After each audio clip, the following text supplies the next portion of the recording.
Super Rugby semi-finals are just around the corner. The first one kicks off with the Jaguares hosting the Brumbies from Buenos Aires. It is the first time we've seen a semi-final. Well, last week was the first time any playoffs game. This time it's the first semi-final hosted by the Jaguares. So hopefully it's going to be a big spectacle. From what I've heard from some of you guys in the comments, the ticket sales have been going pretty crazy. Some of you guys have said that, seats that you might normally be able to grab a seat pretty easily for are now already sold out. So let's hope it's a good crowd for this game. Semi-final, two teams with pretty similar records. It's the winner of the South African Conference against the winner of the Aussie Conference. The Jaguares regular season record 11 wins, 5 losses. Brumbies very similar, 10 wins, 6 losses. How did they get here? The Jaguares defeated the Chiefs 21-16 in Buenos Aires last week, and it was the Brumbies over the Sharks 38 points to 13 in Canberra. So, yeah, both sides had things going for them, and the fact that these sides are going to meet each other now, it really does look pretty exciting because kind of different styles and how they match up and which one comes out on top is pretty intriguing. I will put the teams in the description so you guys can have a look. But for the most part, they're pretty stable. The Jaguares have only made one change, and that is Lezana. Comes into the loose forwards. I think it was Crema last week, and he was under a bit of an injury cloud. He has been injured to play, but perhaps he's not 100% because he is named on the bench. Petti also has playing. He's been named, but I believe he's under a bit of an injury cloud as well. That'd be pretty devastating news if he doesn't play because he has been one of their best players all season. It's still Bonilla and Cubelli in the halves. Moroni, Boffelli and Cancelliere are the back three, but Mojano is there on the bench this week. He's another guy who's kind of coming back from injury. Front row is Vivas, Creevy and Medrano. They're going to have a big job ahead of them. Because if there's one good thing the Brumbies have, it's their scrum.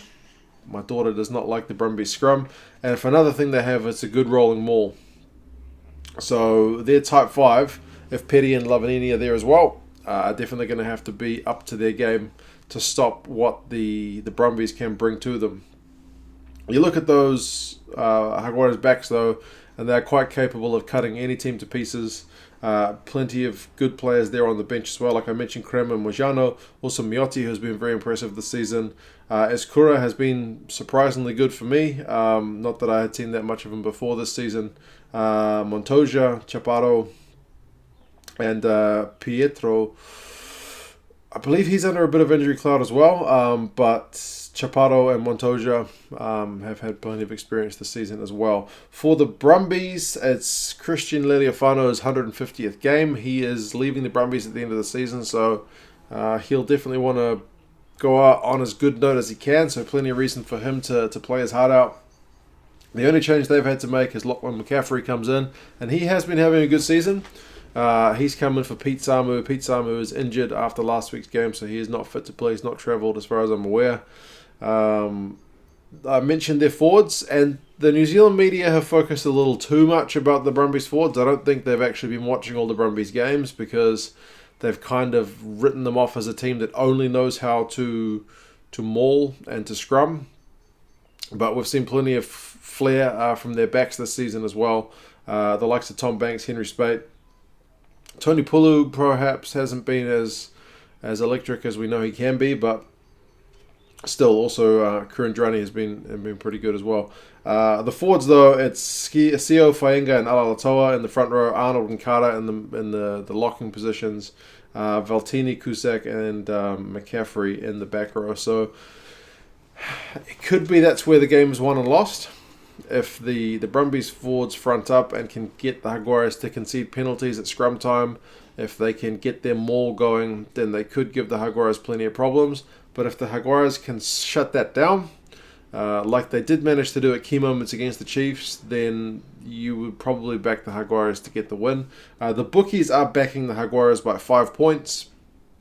And it's interesting they backed them by 5 points because the last time they played was in week 11, and it was the same fixture. It was the Jaguares against the Brumbies in Argentina, and it was 20 points to 15. So it was a 5-point victory. So they're kind of picking history to repeat itself, at least the bookmakers. The referee for this one is Mike Fraser, who is a Kiwi. So thankfully for this one, it is a neutral ref. The Jaguares kind of got the short end of the stick last time, and that they were the only team which didn't have a neutral ref. I thought that was a bit surprising given it was a playoff game, but oh well, they kind of got the right decision in the end. As I said, that the teams are in the description, so you guys have a look. How do you think these games are going to go? Do you think the Brumbies can get it done away from home, or do you think the Jaguares are going to be too strong? Whether the final is played in Canberra, Buenos Aires or Christchurch will be decided by the other game, but either way, both these teams will be looking to get a win and advance to a Super Rugby final. It's been a while for the Brumbies, and it'd be a big first for the Jaguares. You guys let me know your thoughts, and I'll talk to you again soon. See you later.